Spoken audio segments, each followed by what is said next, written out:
Hello, everyone. Welcome to Inclusive Collective, where we share stories and learnings of inclusive people, organization, and innovation. I'm your co-host, Rob Hadley, a people and culture strategist specializing in DE&I and people analytics.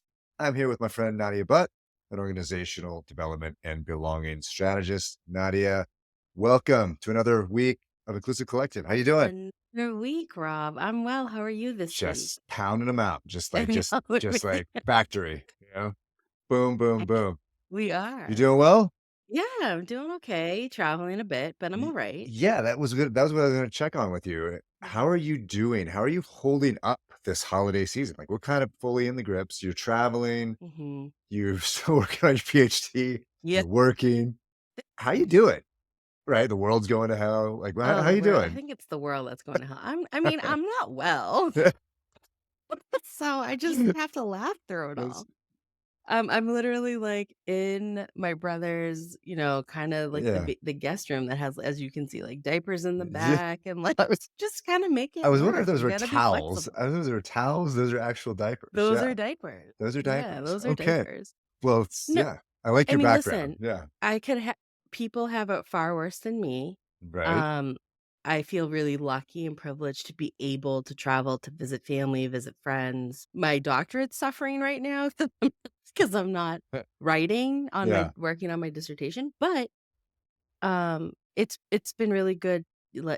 Holidays is all about family, friends, loved ones, and December reminds me of that, and so it has been nice to see. I saw a friend that I've been seeing since prior to the pandemic, spent a lot of time with her, so it's been wonderful. That's cool. That's cool. Yeah. Yeah, I was telling someone the other day that I'm spread so thin that I'm disappointing everyone, so that it Yeah. it makes it so there's no discrimination, right? Like, no Yeah, one's yeah. no one's happy with All me for right now. one, yeah, all And for so one for all, so that sure. gives me a little comfort. Well, let's spread a little joy today. What do we got today, Nadia? Well, this week on Inclusive Collective, we will be talking to Charlotte Young Bowens, founder and CEO of Conscious Gear, about her unexpected journey from administrator to startup founder. We'll also highlight Johnson& and Johnson's expansion of bereavement leave and about the social determinants of work. And later, we'll double rave. Double rave. Let's do double rave today. But first, let's get to the deep. So, bereavement. Bereavement. Yeah, tell me about Bereavement. bereavement. What's going on? So I saw this article in the Financial Post and it was around a company's bereavement policy. And I just thought it was really interesting. So essentially it was about the company J&J, Johnson& Johnson, and how one of their employees was seeking time to recover from the death of his son. And the policy at the time had stated that bereavement for folks would be 5 days. Yep. So this employee then messaged senior management and his plea turned out to be a key factor in the decision to increase bereavement leave from 5 days, which is actually the average across corporate America, Yeah. to 30 days. So let me pause there for your reaction. Well, yeah, and I think that that's even probably high. I mean, I think that when I've used bereavement in the past, and yeah, I think that my company's policies were like in the a couple day range, 2 to 3 day range. So I think it's actually probably improved a little bit. Really cool story about employee listening, right? So there's a lot of Yes. things like this that don't make sense from a human perspective in terms of Mhm. corporate policy. And employees don't raise them. We don't raise them because we don't think anyone will listen, right? And so Yeah. this Yep. person made it was like, I need more than 5 days. I think this person's spouse had passed. With this person in the article knows his son. Oh, His his son. son. Yeah, his Yeah. son passed, and say like, Yeah. yeah, I require as a human being more than 5 days, right? And so Right. Johnson Johnson, to its credit, listened, and then the spokesman said they had overwhelmingly positive reaction from the rest of the company as well. And so, Yep. all of these policies, practices, they need to be looked at. There's real opportunities to tell your employees that you care about them as people, and in addition to the work that they do for you. So I think Mhm. J&J just really earned a lot of goodwill from this. Um, and then there was also a piece around expanding the notion of family as well, right? And to Sure. be more inclusive, and Mhm. the definition of bereavement, right? So my thoughts went to, how do we think about miscarriage, right? Like, is that Yeah. covered? Is that covered for the father? So there's just a ton of opportunities in these policies to show people that you actually care about those people. I love that. Yeah. This article, I mean, it didn't go into detail. It was worth a read. It was a quick read. What I will say though, I never actually thought about the bereavement for, like, if you have a miscarriage or for not just for the person experiencing it, but also, the spouse or the partner. Yeah. So thank you for, even including those folks.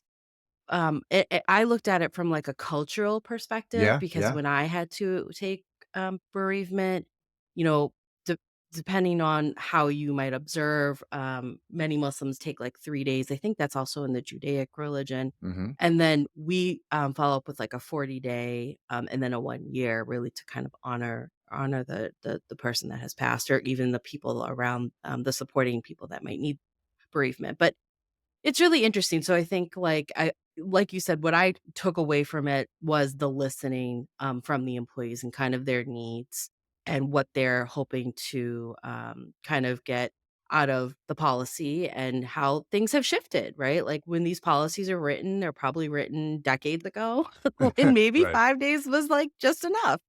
And so I think what I would encourage employers, HR folks to be open to is listening to their employees if certain policies or practices are just not enough time, particularly in the bereavement policy place. For sure. For sure.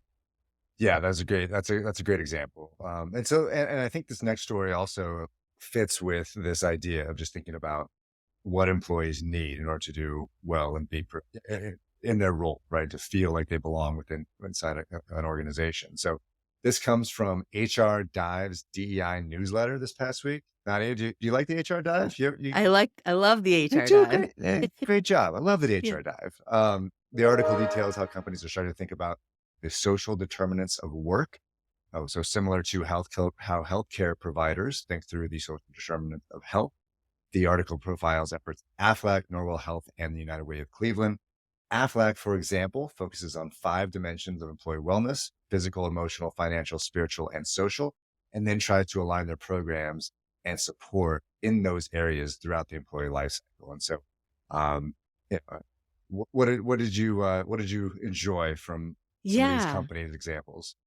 So the first thing was like it was really cool the framework that they provided, that Aflac kind of used, because it reminded me. I don't know if it reminded you of this, but about a year ago, we had shared the framework that the U.S. Surgeon General created that centers like the worker's voice and equity and well being. Mm, And it had also 5 elements that was worth, that's worth folks looking into as well. I thought that was really interesting, but I did really enjoy reading this article because it brought to light how, like, the needs of employees are starting to shift, right? hmm. Similarly to what we just said earlier on with the bereavement policy.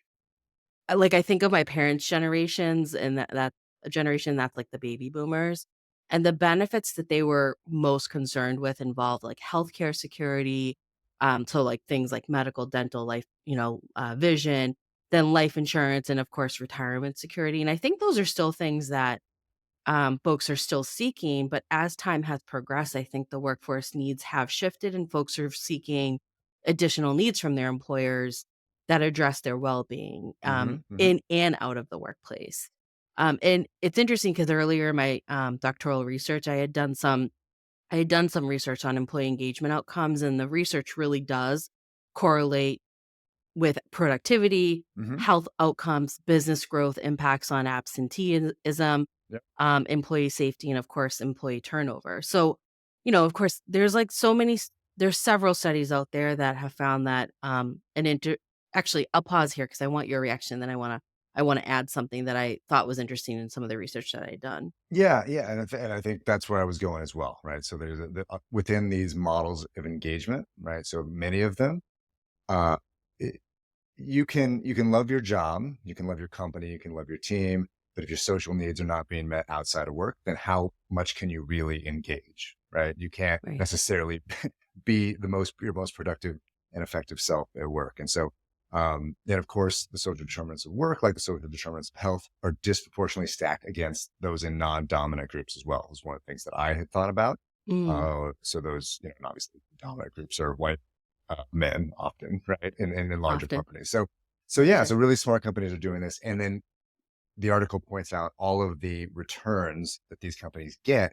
from taking this type of approach. And so it's just overwhelmingly positive in terms of the return that they're getting on the investment, again, in showing people that you're actually thinking of them outside of work as people. Yeah.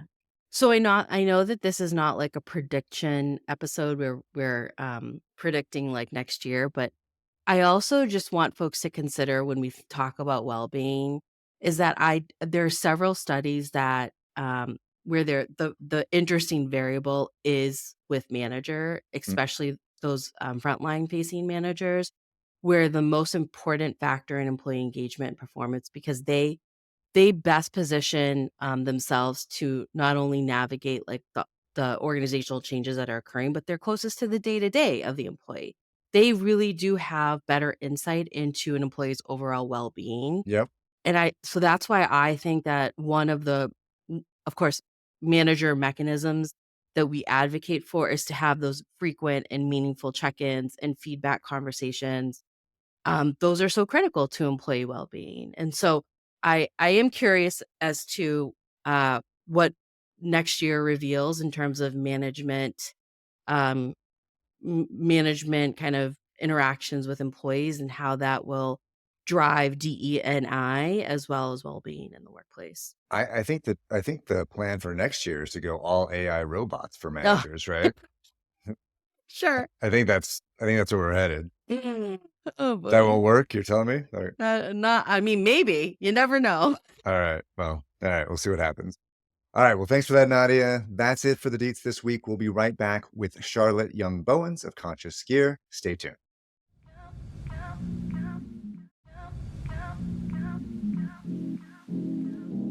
Welcome back to Inclusive Collective. Our guest today is Charlotte Young Bowens. Charlotte is the founder of Conscious Gear and a trailblazing innovator behind the Vesta Pack, the world's first plus size hydration vest. She is a university administrator turned entrepreneur who was motivated by a personal health scare. Charlotte has made it her mission to use a design aesthetic that is centered on taller, curvier, and bigger bodies to create outerwear and outdoor gear with input from the consumer she hopes to serve. Charlotte's first product, the Vesta Pack, is the world's first ultralight hydration vest designed by and for bigger bodies. In October 2023, USA Today nominated Vestapack as one of the top 10 Reader's Choice Award products. A longtime outdoor enthusiast and ultra marathoner from Ann Arbor, Michigan, she currently resides in Tempe, Arizona, where she works as an administrator at the Arizona State University. And while it's true that she is totally committed to building her company, she does hope to get back to doing her real love of ultra marathons, triathlons, and other CrossFit events in the not so distant future. Charlotte Young Bowens, it's great to see you again. Welcome to Inclusive Collective. Great to see you too, Rob. Thank you guys so much. First and foremost, thank you so much for inviting me and having me as part of your podcast community. I'm super excited to connect and share and learn. So thank you. Happy Friday, everybody.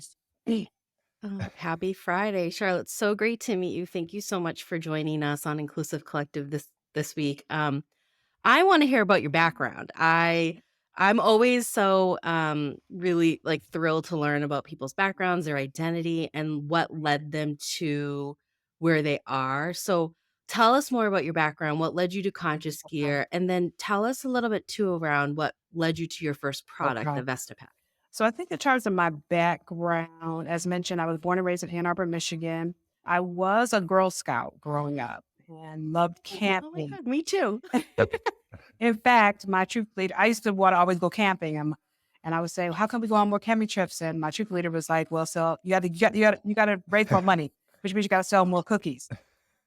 Yeah. So for 2 years straight, I sold the most cookies in the state of Michigan. I don't know if my mother has forgiven me because our house, our garage, our basement, every room in the house was full of cookies. Um, that sold thousands, and because I wanted to go camping. But then after that, you grow out of Girl Scouts, you grow up, you have a life. I was a single mom, I had 3 kids. Um, Really kind of found myself just floundering really in life, trying to figure out what I really wanted to do. In hindsight, I just feel like I just never did have the support that I needed, which culminated in me having a health scare. I landed in the emergency room. Doctor's like, by the time I left out, he's like, look, you got high blood pressure, high cholesterol, you're borderline diabetic, you're morbidly obese, and you're clinically depressed. And I think in many respects, that was a wake up call for me because I thought I my depression had led me to think that I really wanted to die. But in that moment, I realized, no, that's not exactly what I want to do. And so um, it shook me. And I said, I got to do better and I got to figure it out. And I tell people I did the only thing I knew to do, which was go to the gym, which I had never done in my whole entire life. I'm 46 at the time, 47. And so that's that's just the way it was. And Mhm. I tell people I went to the gym, and on that first day, God sent me an angel. This guy at the gym taught me how to use a treadmill, and we discovered that I could go for 2 minutes at 2 miles per hour. And I think the blessing was when he said, "Good job. I'll come back tomorrow and do it again." And I think in that non-judgmental moment, first of all, just tell me I did a good job because I probably nobody had told me that Mm-hmm. in a long time. It really Mm. sank into me. But as I walked out the door, he said, "But just know you'll go faster and you'll go for longer." And for me, I was like 2 minutes at 2 miles per hour. I was in beast mode. I was like, like I didn't have no, I had no comparison point. So I said, good Right. job. So I was like, okay, I'm doing it. I would learn when I That's go told awesome. everybody the next day that I did 2 minutes at 2 miles per hour. They were like, Yeah, I I was mean, like, Uh, it's a record. I love it. but I tell people I kept putting one foot in front of the other. The treadmill went from walking to running outdoors to trail running. I did a 5K, then a 10K. And at a 10K, this woman told me, she said, well, if you can do a 5K, you can do a 10K. If you do a 10K, you can do a half marathon. Do a half marathon, you can do a marathon. Now, why was I listening to her? I don't know why. Uh, once again, somebody sinking something into me. And I was just discovered like 16 months later, I would be crossing the finish line on my first 50-mile ultra marathon. Something I had really never imagined myself doing ever. So it was a really powerful moment for me. And I tell people I remember that race distinctly because at the 48-mile marker, I knew I only had 2 miles to go. And I knew in that moment I could do those 2 miles. Like I was really going to finish. And I cried like a baby as I thought about I was 48 years old, about to finish my first 50-mile ultra marathon.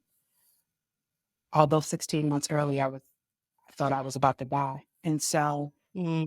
I could be anywhere.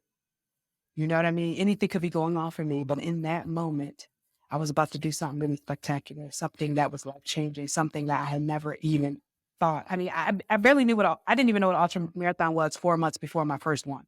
So, Mhm. and I said that was for white people, and I definitely was going to do that. But Yep. it's only white people do that real crazy stuff. So, Yeah, real crazy stuff. but there I was. When you were I can't when you were explain it. talking I about, can't like, explain it. the 5K to the 10K to the I was like, "That's Right. crazy talk in my mind." I just feel like the universe was always giving me messages to say, I'm gonna show you something. You know what I mean? Like, just know, we'll go for faster. You will go. Like that guy didn't know I would go for faster. He did not know I would really go for longer. He didn't know I was going to do an ultra marathon. He probably thought, oh, she'll get up Yeah. to a couple miles, but but what he seeded in me was something really spectacular. However, the Yeah. journey was bittersweet because as much as I loved outdoors and doing all these endurance events, I struggled with outdoor gear. The stuff Mhm. that I wore left chafing and rug burns that was painful and sometimes bloody. But I wanted longevity in this. This was keeping me alive. I really loved it. And so I thought, so this was like 2014, 15. I thought, the big brands will realize I'm out here and I need some gear. So I'm going to give them a Mhm. minute. I'm going to give them a minute. In a Yeah, sense. right. And it was during the pandemic that I realized, oh, that's like 5 years later. Like, y'all really not going to give me no gear. Like, I'm not going to do it. And Yeah. so I was like, Yeah. Yeah. maybe this is the moment where I get to do the work then. And I think it feels good to do the work because I know what that work means because I am my own Mhm. customer, right? And I love this work. And every time somebody put on my product, it just brings tears and joys to me because I know that feeling. I know that feeling of being putting on a piece of gear that finally fits your body. Like, what? Yeah. Especially when you're in a bigger body and you've been in the bigger body your whole entire life. So that's what really led me. And honestly, I said to myself, oh God, it was so funny. I said, oh, I'm gonna try this, but I'm not really like I just really didn't think nothing about it. I was like, I will Yeah, try. yeah. And I tell you, just the universe really always conspires when you try, right? So I was part of, I work at AS, moved to Tempe, working at Arizona State University. They have an entrepreneurial program. I go Hmm. pitch, they give me $10,000. I was like, what? Wow. You mean what? This? And I remember they called my name and I was in the audience. The guy next to me was like, Yeah.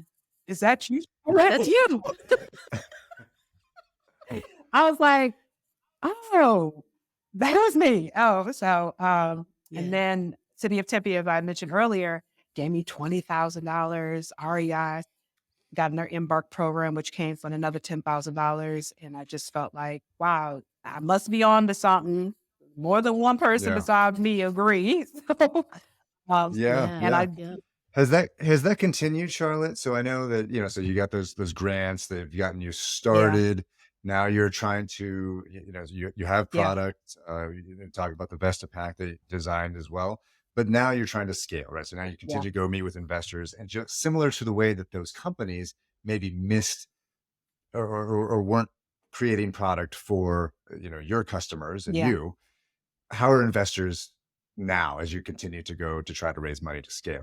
Do they get the concept? Are they understanding what the need is? I think in terms of dealing with investors, that has been one of my pain points. They don't get it.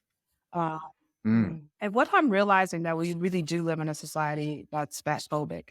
And so we Mm. don't really, we think this is the number one thing people say to me in investment meeting. And it makes me, I'm not a violent person, but it makes me want to be violent. But anyways, just kidding. Yeah. Is there enough fat people out there to, to buy this? Oh, wow. People have said that to After you. I've told them my story. Like, really? You're going to ask me that question. right, right. So I don't think they really get it. I don't think they see the potential for it to scale. Although the outdoor industry did come out with a report just this year that there is a plus size outdoor gear and apparel market. It's worth $2 billion. It's growing like Wow. breakneck speed of 47% between now and 2027. So what? What are you guys talking about? So I think what's going to happen is just a smaller brand are just going to have to be the trailblazers or the ones that are going to just have to do it. And then in 2030, they will all catch on. So, and that's cool. I mean, Yeah. and I don't mind bootstrapping. I feel like, it'd be nice, help, but I'm cool with bootstrapping because I believe in this and I believe that, God will always conspire to give me everything that I need to continue to grow, scale, and be successful. So yeah. Yeah. So you had mentioned like there's a need for it. So we're seeing folks that are plus size, bigger, kind of wanting to be outdoors or needing more products to help Right. them, whether it's through fitness or just being outdoors Right. more. Is that the case for other kind of demographic groups? So when I kind of consider like my group of friends, brown and black folks don't necessarily prioritize going outdoors as much. Like, I think that we are now definitely I have a hiking club. I want to say that we are outside. Yeah. But I feel like growing up, it was very rare for like my parents to be like, let's go hiking. Like that just wasn't a Right. thing. Do you feel like that landscape of representation, including plus size and maybe other racial demographics, is changing? And how do you how do you think it's changed, and what needs do you think those folks might need? I definitely feel like the landscape is changing. More people of color are getting in the outdoors. But what I'm learning from the very first day when I said, oh, I'm making a hydration vest, the number one thing I had to do is educate. Did nobody know what a hydration vest was? Like Mhm. even just Sure. 70% of the population don't know what it is. They're like, oh, is that Mm. Camelback thing? I'm like, Yeah. I'm a sort of. Hopefully y'all start calling it conscious year thing, but okay, we'll call it Camelback Yeah. for now. Yeah, yeah. Um, The Vesta pack yeah, yeah, thing. Yeah. Yeah, absolutely. master pack. So yeah, I think things are changing. I think it's an education. It is. I think when I think about people of color and other even different abilities, queer Mhm. folk, differently abled, being in these spaces. The outdoor industry I can't do it alone, but the outdoor industry has to collectively come together and start welcoming people. Again, the research Mhm. is bearing it out. Newcomers, diverse groups of people are coming to the outdoors and we're Right. Mhm. spending money. So they're going to have Yes. to wake up because we're your consumers. And we're not going to really deal with that for too long, and then we're not going to just not come. So I see things potentially changing. I don't know how fast outdoor industry is going to really respond, but there's a lot of potential to make money, but also just provide people with what they need. I always tell people, look, I was weighing almost 400 pounds, and I always use this phrase: I got off my fat ass and I decided to change my life. Why should gear interfere with me being able to reach my goals and be able to be physically active and be able to do the things that I want to do? It's not fair, it's not. So I know that you've created this product that I'm specifically talking about, the Vesta Pack. Building that product, very intentionally designing it for bigger bodied folks. And I know you could talk about some of the steps that you've taken to make sure that you're building something that works for your intended yeah. audience and your intended customer. But also, have others responded in ways that you didn't anticipate? Have others said, that's an interesting product for me in ways that you maybe didn't anticipate at the beginning? Oh yeah. Oh my God. So many ways. This is the way I'll explain it. When I first started making this product, I thought, oh, I'm just making it for my fellow fat trail runners, right? Okay, that's it. But as I talked about the product, I was seeing that there are so many other case uses for this product. For instance, my son's a gamer. And I said, I don't make these for gamers. But then he's my kid. So I was like, okay, if you want one, I'll make you one. And then he showed it to his friends, and his friends are like, yeah, we want one too. And I was like, what? And then just people with limited mobility, seeing this for walking groups. Absolutely. Like, what? I think the outdoor industry has really streamlined its narrative around what these products can do for people. But it really can be used for a little bit of any and everybody. People wear this when they go gardening. People wear this when they go to festivals. People wear this when they go on cruise ships. People coming to me and say, oh, I went skiing with this. Or one of the other demographics that's coming to the fore, and they're the ones that are spending the most money with the brand, is just bulky men. They're not fat per se or plus size. They're just muscular, and none of the other stuff that the brands are making fit them. And so all of a sudden, Vesta Pack does, and so that's been a nice surprise to discover, wow, okay, I'm meeting the needs of another segment of society. So I think as a result of that, we are pivoting to say wearable hydration for the masses, right? Because this can't just be for outdoorsy people. Every time people say that, like, oh, is this for hiking? I'm like, no, girls, this is for you go work out at the gym, wherever you go walking. Like, I don't want people to that narrative. I got to strip away at that narrative so people can see, oh, this is for me too. Right. Yeah. I love that there's like this focus, of course, on inclusivity and then, of course, accessibility, which is so great. You had mentioned that you really didn't expect yourself to be an entrepreneur or a founder of this company. I'm curious, like, what have you loved about this journey that you've been on? What has surprised you thus far about yourself? I think everything is right to me. Yeah. But I think, so this is what happens. Like, I'm on this journey, right? I don't know nothing about nothing. And then at every, we'll just call it milestone, I'm discovering something new about myself. And what I get to say to myself is, this is just mile 27 of the 50-mile ultimate. Like, remember what it felt like at mile 27? Remember what it felt like at mile 35? Remember, you know what I mean? Like, and I have to remind, it always tells me, you got through, your 50-mile race, then you can get through this entrepreneurial race. It's the same dynamics. You have the same capacity to do the things that you need to do to get to the finish line. And so that's what I love that. I love that I get to always look back on that, on my ultramarathoning and my motivation. Yeah. Well, thank you so much, Charlotte Young Bowens. It's great to see you again. We wish you the best in your journey, and come back and see us here on Inclusive Yes, Collective. Charlotte, come back and This see has been us. too Thank you short. so This has been much. too short. Yeah. All right, we'll be right back with more Inclusive Collective right after this.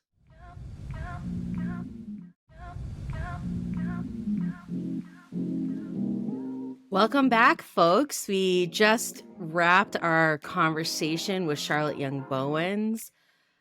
Rob, what a wonderful and inspiring story. I feel like Charlotte had so much to share of her personal journey. I particularly was inspired. What about you? Yeah, no, What did you take away from the so many conversation? nuggets, so many little things that I thought there was. I thought there was just almost like a manual for founders in terms of a lot of great little tips and tricks there. Yeah. I wish we had asked her what her favorite trail in state and out of state was. So we'll have to bring her back on and ask her that. Well, yeah, I'm hoping to hang out with her here, and I'm hoping maybe she'll take me on a hike or a run in Utah Yeah. at some point. Yeah. That would crush you, I think. I, there's no way I could keep up with it. There's 0% chance at this point. Yeah. So yeah, Ultra marathoner. yeah. Well, all right. I think it's that time now here for raves and rants, and I think we're double raving today, We're right? like almost triple raving. So yeah, Yeah. go. Why don't you get us I'll started, start. Nadia? Yeah. So the good people of Ireland will vote early next year to Hmm. decide whether sexist language in the Irish Constitution should be removed. So I read this article in Politico. I thought it was interesting. One section in the Constitution in question argues that women should be in the home for the good of the country. So an amendment would place value, of course, on all family caregivers. So I thought that was kind of interesting. So, Yeah, so there's a vote for that on March 8th, and we'll follow up when that happens. yeah. Hopefully that goes the right way. All right, excellent. Because if Thanks. it doesn't, it's a rant. Yeah, yeah. Yeah, I can't imagine, but you never know, right? Yeah. So, Yeah. all right. So, and then I also wanted to call attention to our inclusive collective gift guide, our newsletter. So, be sure to check that out. Lots of great, we highlighted some of the guests that we've had, including Charlotte Young Bowens, we just talked to. We highlighted before even having her on the program, we had highlighted that as a potential gift for the holiday season, and then also other gift guides for folks that are minoritized in some way as well, and entrepreneurs from various backgrounds as well. So check that out. And then the last thing is I looked up to and I guess I hadn't even Few realized it, but days in. we are in the throes of the holiday season, and some of us are actually in their holiday. And so happy Hanukkah to our friends that are celebrating right now as well. And yeah, and I hope you have a joyous time of year. That's great. Yeah. Happy Hanukkah to those observing and celebrating. Well, folks, that's it for Inclusive Collective. We thank Charlotte for joining us this week. Just a reminder that if you're looking for DE&I and workplace culture strategy consulting, problem solving, or training, you can reach out to me at nadia@nasconsultants.com and Rob at takanaconsulting.com. Inclusive Collective is a production of Rifelion Media and edited by Ari Mathey. We would love to hear from you folks, so please send us your feedback at inclusivecollective@rifelion.com.